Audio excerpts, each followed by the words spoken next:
occasionally you'll want to clean your MeltyMill, either because of oils that may have built up on the heating plate and in the front end and the auger, or if a lot of crumbs start building up in the hopper, you'll want to clean it out. The other time you may want to disassemble it is and clean it, but it's also occasionally maybe you'll get a jam that happens where an M&M doesn't make it through, or candy doesn't make it through. So you'll have to disassemble it to unclog it.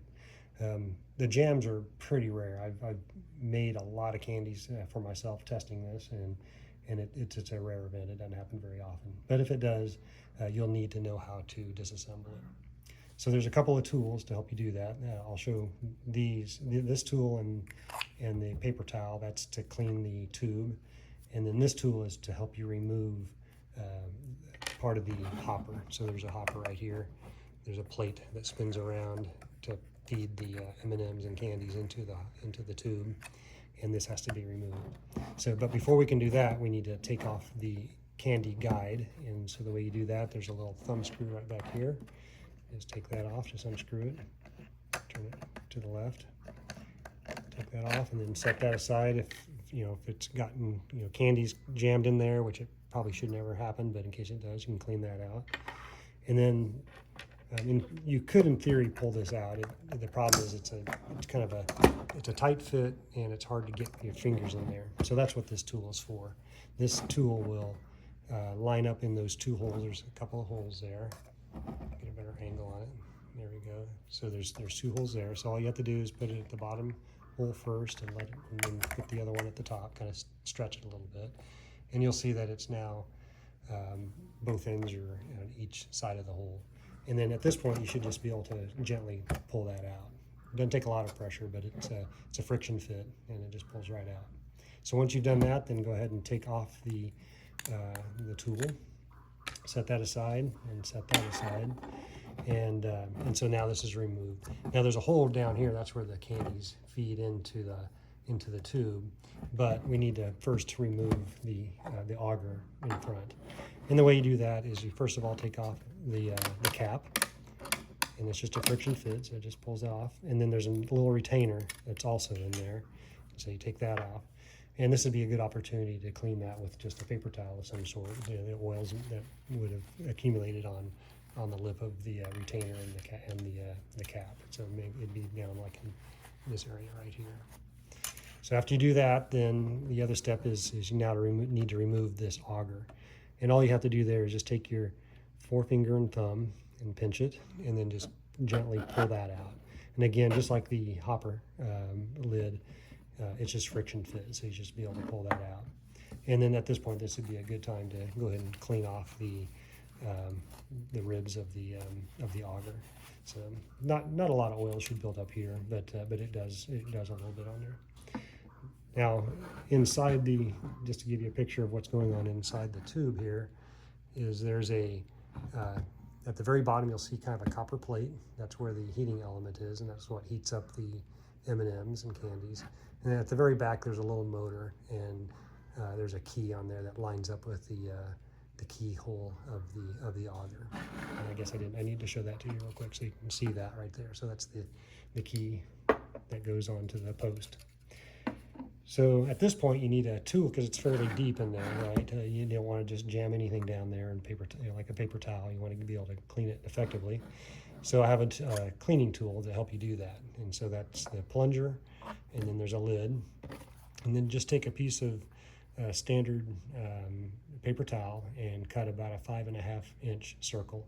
And then the way I do is I just place that on top of that, and then I kind of make a ring with my finger, or a circle out of my hand, and do that. And then I'll push in all the paper towel into the lid, and then I take the plunger and I push that into the lid. And it's a friction fit, so it's going to take a little bit of pressure to fit that in there, and especially if you have a brand new paper towel. And you don't want a thick paper towel. This is a fairly thin paper towel. So once you do that, then you take that and put that into the tube and just kind of gently clean that out. and go back and forth a little bit just to remove the oils from that plate. So that's really all you got to do that. So after you're done doing that, then to reassemble it, you reverse the process. You take the auger, gently place it into the tube, and then and you don't want to force it too hard. I mean, you have to obviously get it all the way back. Now you have to line it up with the key, and if you notice right now, it's not all the way in. If you kind of see the profile, it's still sticking out a little bit. So what you need to do is use your thumb and forefinger and rotate it until it kind of snaps into place. You can kind of feel it, and you shouldn't have to turn it more than a half a turn, but find that spot, and that's now engaged with the key, and then just push it in all the way. And so now if you look at the profile, it's now flush. So in fact, it's just back just a little bit. Then after you do that, you take the retainer and set that inside, and then you take the lid, and if you notice there's a hole, or there's a post right there on the lid, that's going to line up with the hole in the auger. And then just place that on top, and make sure that this piece is facing upwards. If you had it down here, then M&Ms are not going to come out, so you definitely want it up there like that. And then finally, to reassemble the hopper, you just do that in reverse order as well. Again, it's keyed just like the auger is. Take that, place it in there, rotate it until it engages, and then just push down. And that's all you got to do there. And then finally, you need to reassemble the candy guide, and so you just set that in the back there like that. Take your thumb screw, and one thing you need to note here is that you don't want to cross thread the thumb screw into the threads, but notice that it's a slight angle. It's actually flush with the surface of the hopper. It's not 90 degrees, it's flush with the hopper. And then just turn that in.